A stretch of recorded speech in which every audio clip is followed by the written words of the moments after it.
I tell my fleet all the time, you got to play the long game. Yes, you can make more money tomorrow on this load or yesterday on this or that, but what you got to look at a week, a month, a year. You know, right. I mean, I've been, we've been in business 20 years. So I've been through the ups and downs of this market numerous times, and you got to play the long game.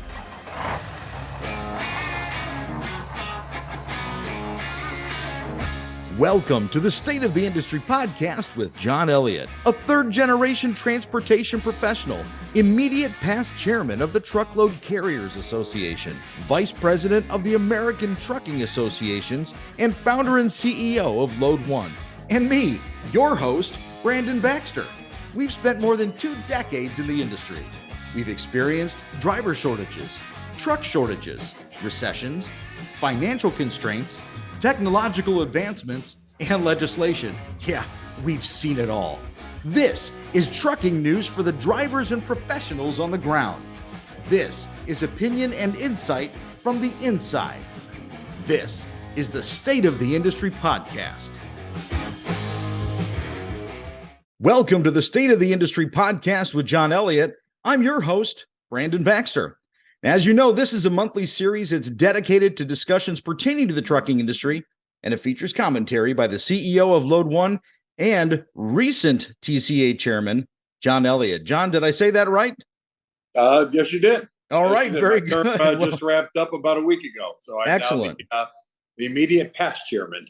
The immediate past chairman, John Elliott. John, thank you so much for joining me, man. How you doing? Good. My business card just got a little longer. You have to fold it over to get all that on. But all good. We put them on postcards now, right? Yep, that's fair. Well, as you just alluded to, that your time as TCA chairman has officially concluded. So let's kind of debrief on that. Like, how did you feel everything went? Let's talk about the year that was. And obviously it just kind of culminated down in, I think it was Kissimmee, Florida, right? Yep, Kissimmee, Florida, right outside Orlando. We just came off our annual convention. We had great panels. We had like an industry leader panel. You had the leadership of like Heartland Express, Werner Trucking, Dave Jackson from Knight Swift was one of the panelists. That's a big one going on right there right now, right? Obviously recently on the news, as we all know, the acquisition of US Express this week. That's big. So, a lot going on. And, it ended with a really great gala banquet finished up the whole shebang with, really great concert and that by Blues Travelers. It was a little exciting because the energy level was really high.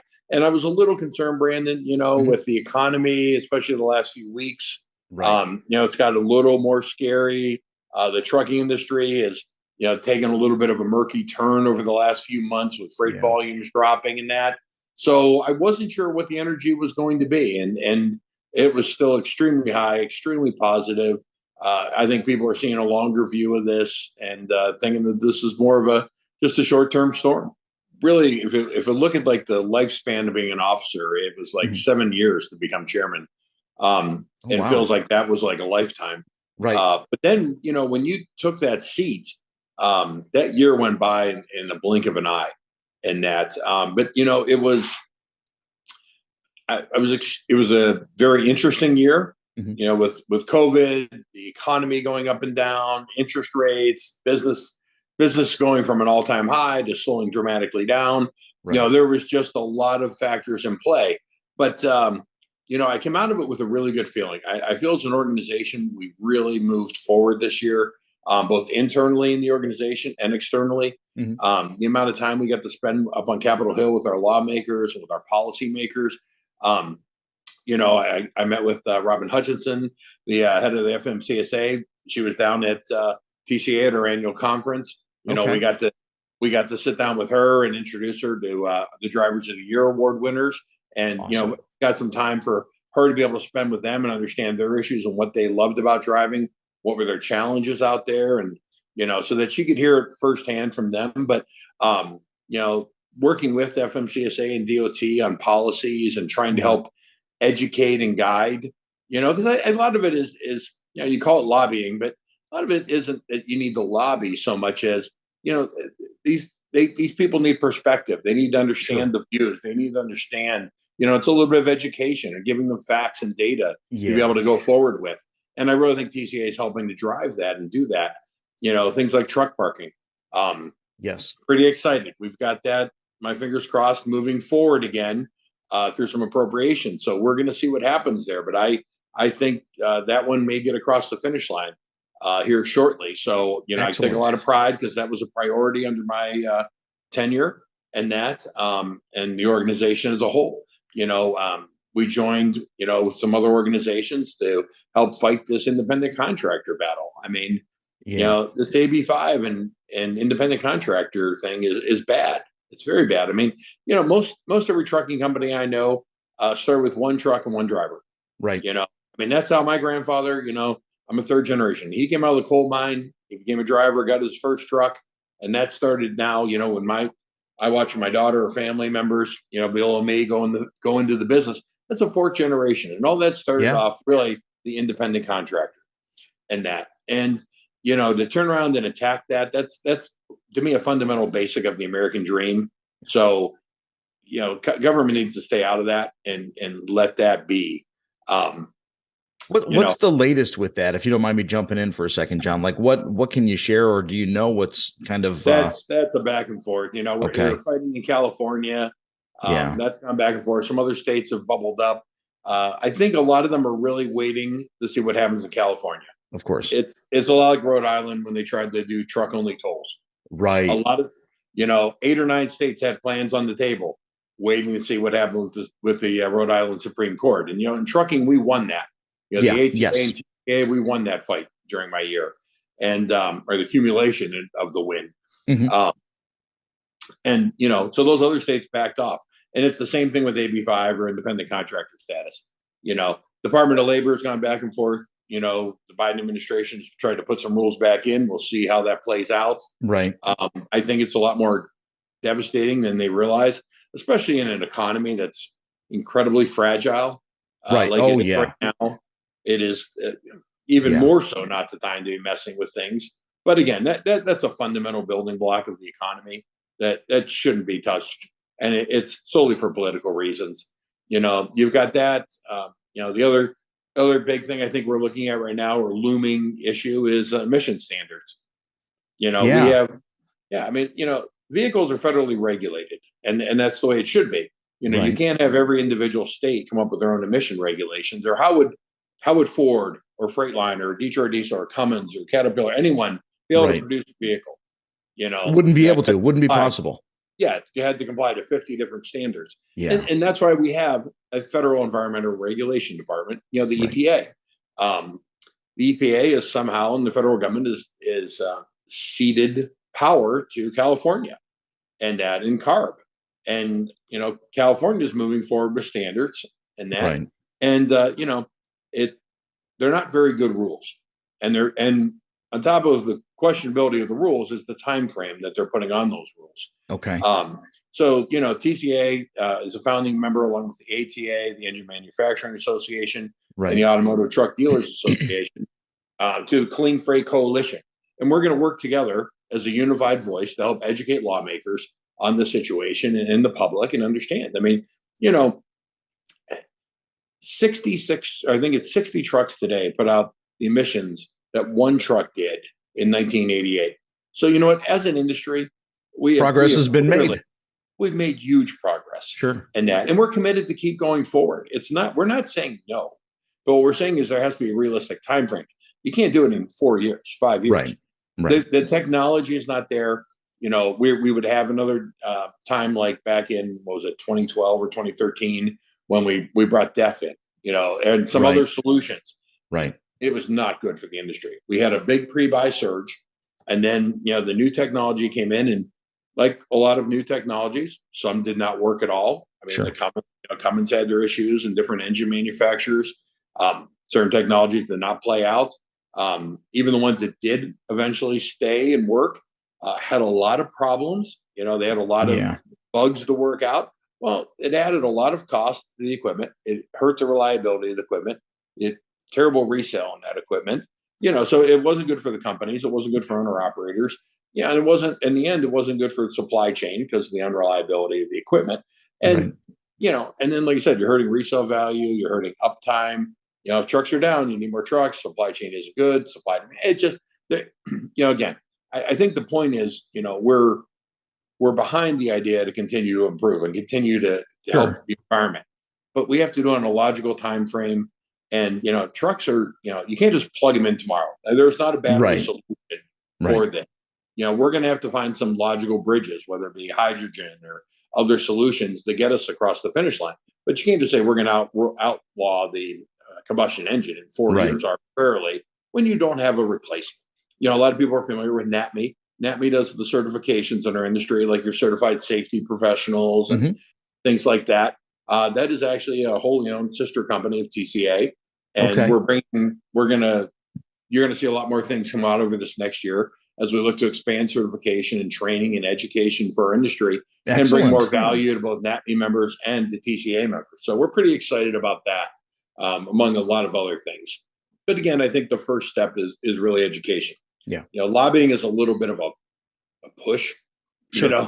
Ideally, I think if we can educate policymakers and lawmakers and that with good solid facts and have them understand the facts, not just the hype.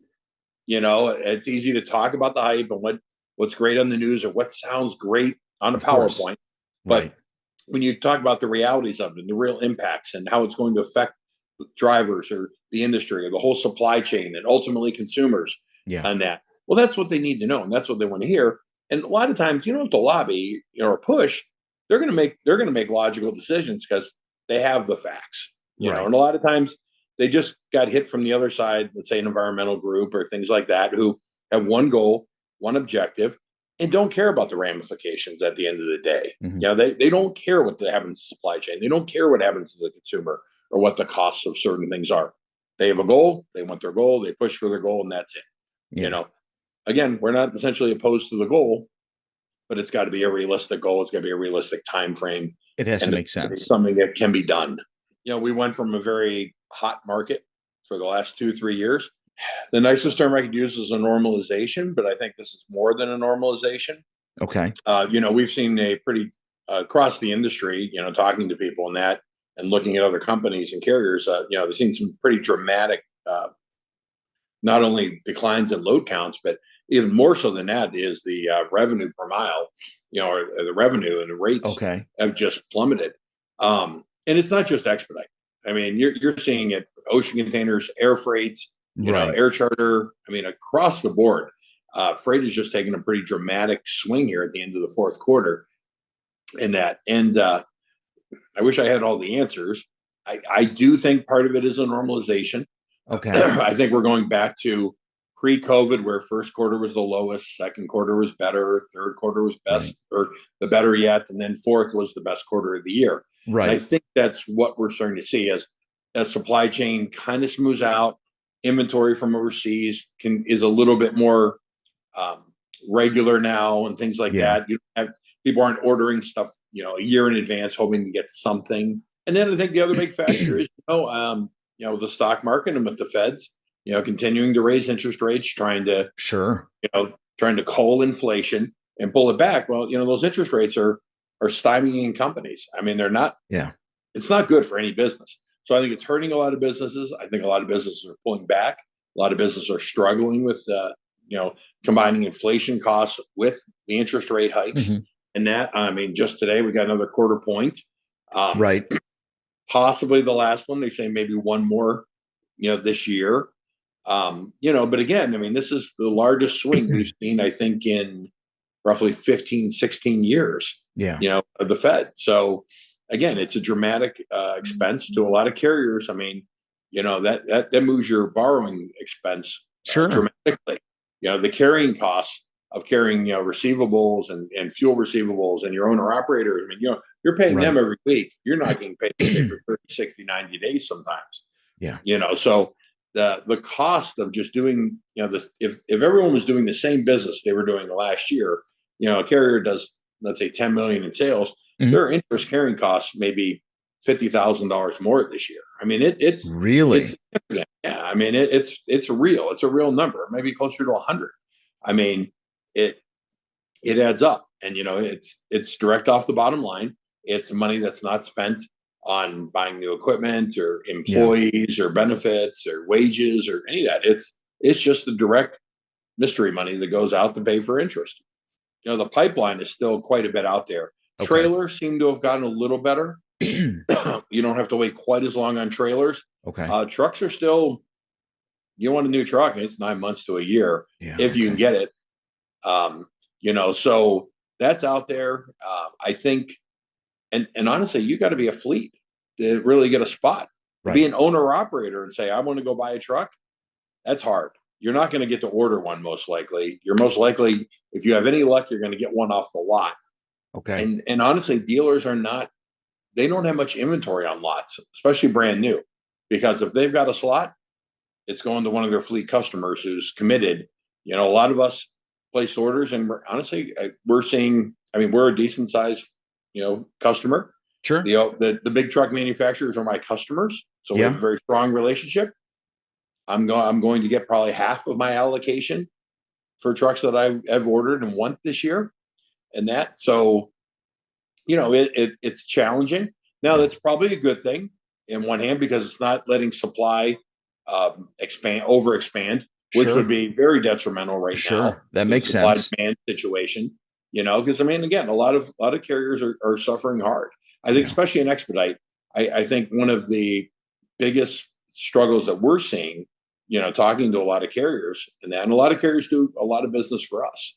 We're a large broker in the Expedite business. Right. A lot of them jumped in or grew over the last 2-3 years when the spot market, when they could live off bid boards and brokers would pay anything. Well, those days are over. When it shifts the other way, those bid boards or brokers that would pay you the high rate, guess what? Now they're the ones at the lowest end of the spectrum. They've got no place to go. Supply and demand, they're paying the lowest of everything. Right. So, I struggle even sometimes with my fleet, reminding them, hey guys, we have a high percentage of direct shipper freight. Yeah. And yes, does it pay as well? Let's say 6 months ago, did it pay as well as crazy spot market rates? No. But when things slow down, that freight's there, and that freight's more steady and dedicated. And that's what, most carriers really don't have a lot of that. Yeah. That kind of freight in their mix. Probably only I'll say a handful of the larger ones have the sales force and have the investment into the direct shipper market. So I think, you're going to see, I think, owner operators migrate to some of the larger carriers, as if this downturn holds. But I honestly, my gut, if I was a betting man, says, this is a 90 days more, and we should be moving through this from the expedite industry. Okay. Trucking's a lead indicator. I think the end of the third quarter and the fourth quarter will be decent in trucking as a whole. Expedite tends to move before the general truckload market. Kind of sets the trend. Yeah. And I think, companies like ours that have a heavier mix of dedicated or dedicated customers, direct shipper freight, will move before that, because we're not as reliant on the spot market, as other carriers who 90% of their freight runs through that spot market. So again, there's challenges. I tell my fleet all the time, you got to play the long game. Yes. You make more money tomorrow on this load, or yesterday on this or that, but you got to look at a week, a month, a year. We've been in business 20 years now. So I've been through the ups and downs of this market numerous times, and you got to play the long game. You got to think smart. You got to play the long game, and you got to make sure, as an owner, operator, or driver, you're positioned with a company that has the freight mix to play the long game. One has the financial stability to play the long game, because things get rough, and that you're seeing carriers close. There was just 150 truck carrier the other day in North Carolina. Yeah, good company. I was at a conference. They presented. A week later, surprise, they closed their doors. Wow. It's very interesting times. Like I said, interest rates going up only going to exacerbate that problem. Right. And, it raises the cost, again, of everything, insurance, everything keeps going up, overpriced equipment. That they're upside down in loans are now, because the used equipment, with the market slowing down, that'll put you'll see people dumping equipment off. Dealers are not looking for a lot of used equipment right now. It's not moving the way it was. So I think a lot of companies that were not very well planned for the long term and were living off the short term, that somehow thought those rates would stay there forever. And the golden days were going to be a decade, are going to unfortunately suffer really bad if they make it. And so much of this was, I mean, for lack of an argument, predicated on what happened with COVID, correct? I mean, that's really where we started to see a lot of this come into play. Yeah, it definitely it changed the supply demand curve dramatically. It threw the supply chain into chaos. The expedited industry, we do well in chaos, whether it be natural disasters, storms, COVID. I mean, I didn't think pandemic years ago was really high on my list of possibles, but I don't know that it was on anyone's bingo card. Yeah, after this, I mean, it used to be we looked at natural disasters, things like Katrina, things like that really moved and affected our market. Pandemic was really not on my list. So I guess if aliens land tomorrow, I'll be like, oh, should have saw that coming. Yes. Nothing really seems completely out of the realm of the expedite world anymore. Not anymore. I mean, I guess we should also, put on that list, keep an eye out for any asteroids that may be heading this way. That's something to be aware of, I guess. Hey, sorry to interrupt your podcast listening.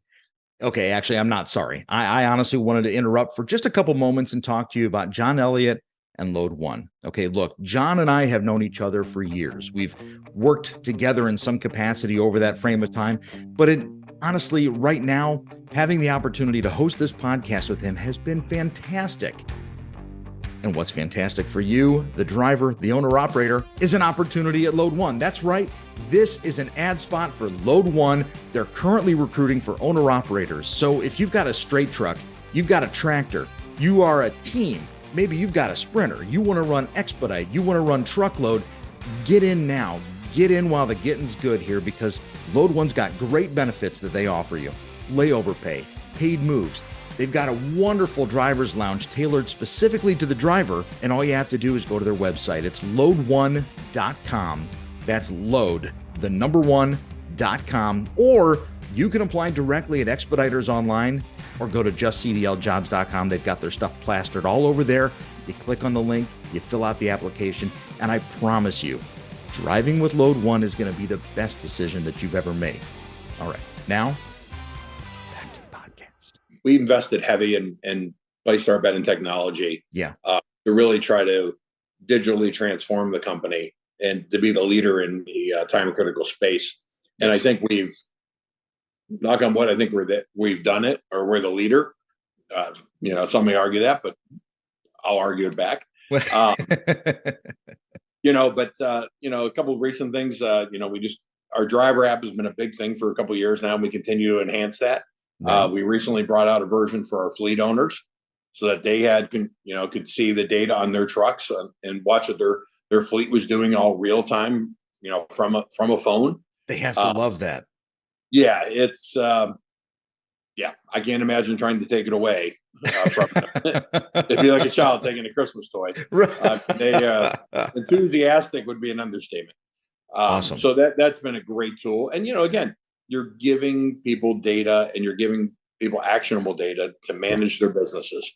And really, that's been the goal for us, is to empower our owner operators and our drivers and our fleet owners to manage their businesses more effectively, have real-time data, and for that to be an advantage over our competitors that don't provide data. Or I have a competitor I know who provides like a heat map of freight.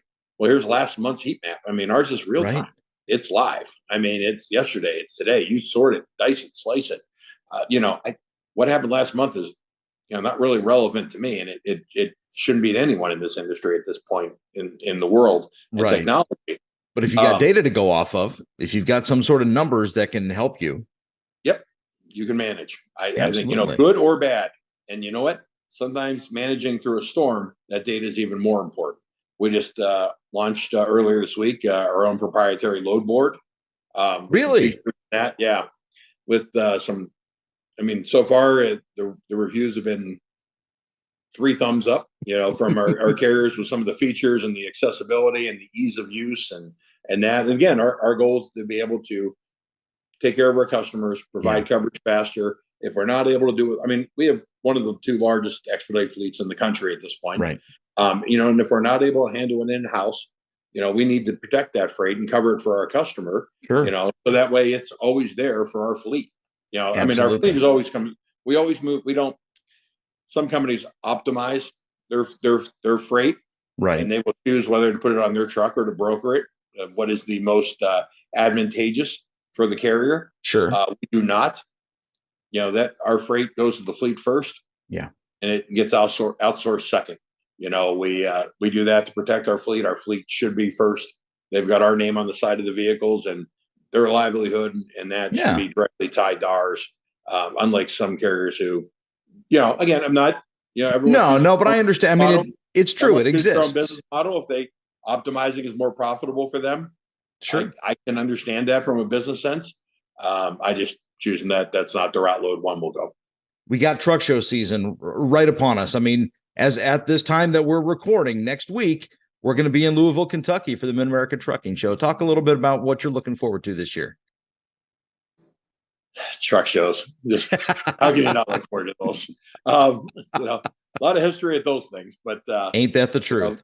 Yeah, so many. But we're headed to Mid-America this year. We'll have a big old straight truck in our booth. We have the same spot we traditionally have. So if anyone in the industry is down there, you probably know where we're at in the corner. Know where to find you. And that I can't remember what wing that is. I think it's the West Wing. I believe so. Is where we're all at. Love to have everyone stop by the booth, take a look. We're going to have some of our technology on display, so drivers or owner-operators can see like what that app looks like and what that we can talk about it all day and excellent that. But when you see it and that, and we've got a giant 50-inch iPhone, simulator or whatever, there, so that you can actually see it firsthand. It's pretty amazing stuff. We'll have a lot of people there, operations people too, not just recruiters. Right. Recruiters are great, but I think it's always good to talk. But I think it's I know a few to talk to operations people and people that do one-on-one to really understand it. And one thing about our booth, it's always got a lot of our drivers and owners there. Yes, which is great. They like to see each other in that. And I tell anyone if they're looking to come on board with us, I'm happy to point them out to them and say, hey, why don't you go ask them your questions? Absolutely. Forget a recruiter, forget operations. Go ask another driver. Yeah, they're gonna give it to you from their view. They do it for a living, and they'll have the best perspective of it all. And that's what you find. You find our drivers are over by the giant iPhone, showing it off and showing it how it works. That's cool. I mean, they also like to brag.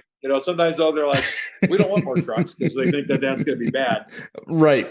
They always have that fear, but it's not exactly how it works.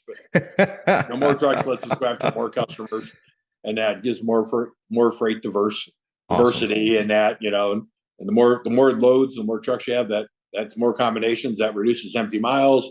Yep. There's a lot of pluses for it. So we're excited about that. And then from there, we move on to the big old expo of them all, the Expedite Expo. The big old expo. I've heard of that one a few times. Yeah. Yes. In beautiful Fort Wayne, Indiana. Yes. Well, tell everybody what is so special about it this year, John? This year, we're having the driver's barbecue on the front end, sponsored by Load One. I don't have that good brought to you by Samuel Load Jackson One voice or something to be like, to have that cool deep voice with it. But we're happy to sponsor that this year. It's supposed to be. We're looking to make it a bigger event, have more drivers there, more activities, make it a lot more fun. Really nice way to kick off the event and everything, because it seems like more people are there at the beginning, and by the end of it, a lot of times people got to go, especially if they're loads or stopping in. So I think why not kick it off big, right? Exactly. Go big or go home. My first Expedite Expo was in Woodhaven, Michigan, in the parking lot. Oh yeah, Detroit truck stop. That's right, going way back. We sponsored Joey Holiday as we entered the expedite industry. I remember Joey Holiday. Yeah, I do too. I don't know if that guy's still around, but I mean, Joey's got to be getting up there. I know I am. Yeah. So, well, aren't we all? Time stops for no one, my friend. Exactly. So we're looking forward to it. I'm also, last couple of years I spoke on an industry panel, so I'll be doing that again this year down at the expo, and so looking forward to it. Looking forward to seeing everybody. And absolutely. And knock on wood, I mean, I guess our recruiting phones and that have been really pretty busy. Good. And that, so I think hopefully we'll make a lot more new friends when we're down there. I can dig it. That's part of why I've always enjoyed being there. I mean, again, you mentioned it at the top of our episode here. Just the ROI on simple networking is huge. So, having the opportunity to get all of us together, whether it's Matt's, whether it's the Expedite Expo, and getting an opportunity to just kind of, chew the fat is always a good thing for everybody. Yeah. Oh, yeah. And the Expedite Expo is really, being so focused on Expedite. Of course. The relations you build and the interactions and things there over the years just been really great. I've said it before, this is such a close-knit industry. Everybody knows everybody. We've been around. And a high percentage of us work together. Yeah. I call it the frenemies. Nobody wants to have to use your competition, but that's the realistic part of how our industry is, based and everything. So couldn't agree more. Being able to get everyone together and see each other and, talk and sometimes grab a beer or something. You can get a lot done. Absolutely. Couldn't agree more. So for those watching and listening, we can't wait to see you at the expo. But before that, we do hope that we'll be able to, press the flesh down there in Louisville here starting next week. John, anything else you'd like to add to our conversation before we wrap it up this time around? No, not really. I would say, stay safe, everyone out there. Like I said, I know it's a little bit of a challenging time for a lot of people, but it's not just Expedite. It's all across the industry. Yeah. I do believe it's a 60, 90 day kind of problem. It is not the end of the world, and freight is still going to move. Right. Truck tonnage is still going to increase. The economy is going to come back, and that. So you just got to be a little patient, and that don't make rash decisions, and that play the long game. And I think you'll be just fine. There you have it, everybody. Words of wisdom from the man himself. So, John, thank you once again for this episode. Thank you, Brandon. Absolutely. And thank you guys so much for joining us for the State of the Industry podcast with John Elliott. I have been your host, Brandon Baxter. Join us again next time as John and I continue our discussions, all topics pertaining to transportation. And don't forget to check out expeditersonline.com and justcdljobs.com for access to over 150 carriers who are actively hiring, and that includes Load One. Until next time. This has been the State of the Industry podcast with John Elliott. For more information on Load One and how to apply for one of their posted job opportunities, go to load1.com. That's load1.com.